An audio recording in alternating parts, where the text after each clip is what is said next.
See, there are a few challenges. The business challenges are there, and a lot of times we continue to have a very, fond hope that the business planning and talent acquisition cycle and all these will go hand in hand.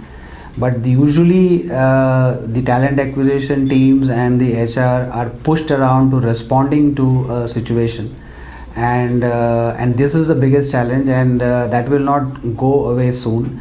It is also rooted in the context of the growth in the economy. It is rooted in the context of some specific organizations where planning is perhaps done with rigor for business purposes, business cycle, but the skill cycle or the skill acquisition cycle, which is very integral, especially in IT and especially in knowledge-based industries, doesn't get done with the same rigor, or it is not revised periodically.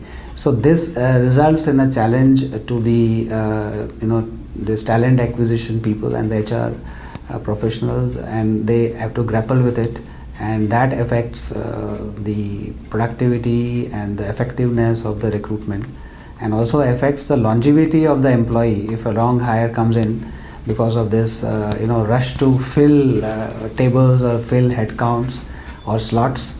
The quality suffers and the longevity also suffers, which impacts the business, and therefore the vicious cycle goes on.